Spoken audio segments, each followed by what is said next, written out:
Mm-hmm. Well, the arrogant aluminists think that we're too dumb to understand, and I get news for them. We're just as smart as they are.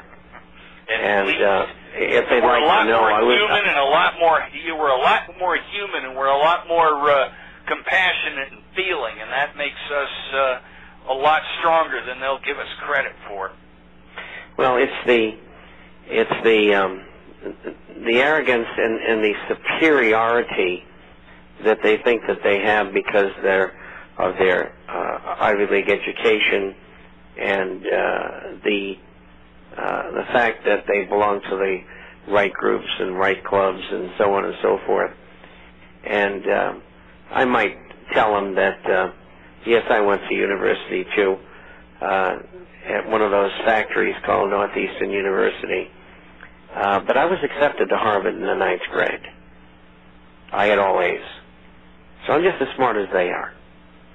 And so there's a lot of people out there like myself who are not going to tolerate this, who are going to go the extra mile to make sure everybody understands in simple terms what is being done to them and who's doing it. And once they get a grip on it, and once they become enraged because they're unemployed or they're working part-time, and all of those other things that make economic life not as good as it was, and in some instances miserable, then the door is open. They are ready to accept ideas that they wouldn't before, that could be right, and all they know is that what they have been exposed to is not the truth, and they want the truth, and they want to get back to their life as they knew it, and they don't want to be told what they can say. They don't want to be threatened with Homeland Security or some internment camp. It will come to that, I promise you. Our new president has told us he doesn't care about the Constitution, which the previous president said the same thing, and that he is just going to go around the Constitution and do what he wants. That's the kind of government you've got. And if you want to live on your knees, keep on doing what you're doing. If you want to change it, we told you how to do it. Well, Bob, we're almost at the end of this segment here. As always, it's been very instructive. I thank you very much on behalf of Texas Broadcasting and our listeners. Join us again next week. We'll look forward to continuing this conversation. Thank you, and have a great evening. Be safe this week. Welcome, ladies and gentlemen. Welcome to all my Marines around the world, from Semipol, Russia, Sochi, Russia, Kazan, Russia, to the cities of Northern Ireland, to the North Island of Scotland, to the South Island of New Zealand, to the 6 territories of the Outback. In every climate, every place around the world, my fellow Marines, welcome. And to all of the rest, you're also invited. You're also enjoyed to be here today. Ladies and gentlemen, this, the 18th day of February 2010. Ladies and gentlemen, we have got the man of the hour, the one man that is the most pleasurized in the Financial Institute today. We're not going to waste a lot of time other than to advise you. He does a newsletter diligently twice a week. He even sends one out in a paper form by mail once a month. You can go to his website, the 3 W's, theinternationalforecaster.com. You can call him on the phone, leave your name and number, and he'll call you back from cyberspace, because he basically is not in the United States. He sort of lingers out there from place to place. His phone number is 800-375-4188. He diligently comes forth and has been doing so for over 4.5 years on a Marine's disposition, or the American disquisition, as it was once called. Ladies and gentlemen, Mr. Bob Chapman is the financial advisor to the financial advisors. I have the pleasure to meet up with 3 different financial advisors. One of them is a regional vice president for a major advisory company here in Little Rock who diligently gets Mr. Chapman's newsletter. And I've met another one from Shreveport, Louisiana, and a third from Memphis, Tennessee. Ladies and gentlemen, these are the men, and they have women in their employ, that give advice to you guys locally. Why should you have to go through them if you aren't already their friends? Well, you don't. You pick up the phone, you call Mr. Bob Chapman, and if you need a person locally to sit down and look at your paperwork, Mr. Chapman's going to put you in with somebody that reads his newsletter that's close to you. So stop and think about it. Why deal with somebody in New York City when you can deal with somebody locally? Mr. Bob Chapman is the financial advisor to the financial advisors.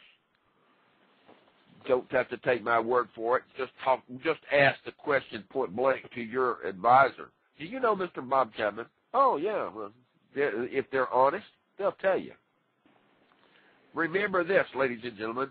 William F. Buckley, Jr. once stated, "We are so concerned to flatter the majority that we lose sight of how very often it is necessary in order to preserve freedom for the minority, let alone the individual, to face the majority down."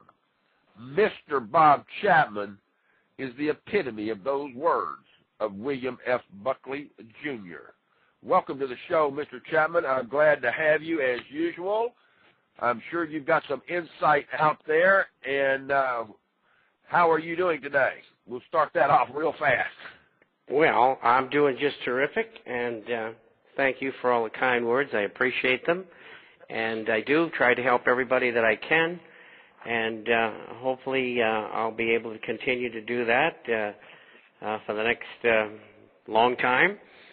And I thank everybody for listening to the program all these many years now.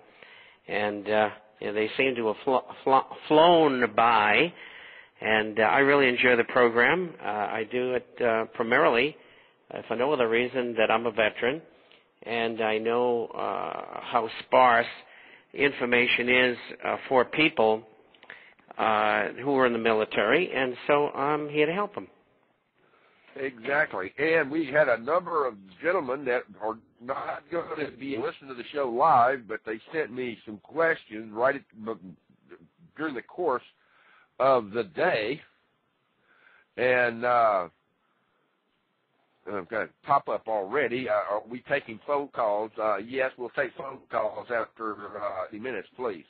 And but some of the questions that I have from Marines that are having to listen to the show in the rerun slot, one gunnery sergeant comes in and says, "Make sure you ask Mr. Chapman what's the deal with Soros in doubling up on his gold purchases. It's all over the news here in California, and the fact that he is buying Citibank." Well, George Soros is up to more deviltry. George Soros has been convicted twice of stock fraud. Once in Paris, and he appealed and lost the appeal. And he was just recently convicted in Hungary for doing the same thing. And Mr. Soros, and I got to give you this background,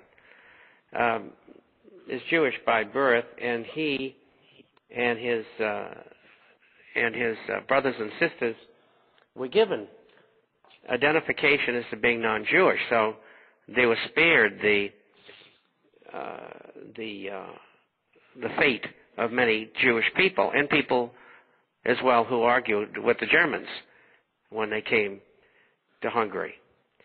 And so he had a job at 14 or 15, 16 years old of going around with this Gestapo, and he would tell the Jewish people that it was okay, and they knew he was Jewish. They wouldn't say anything.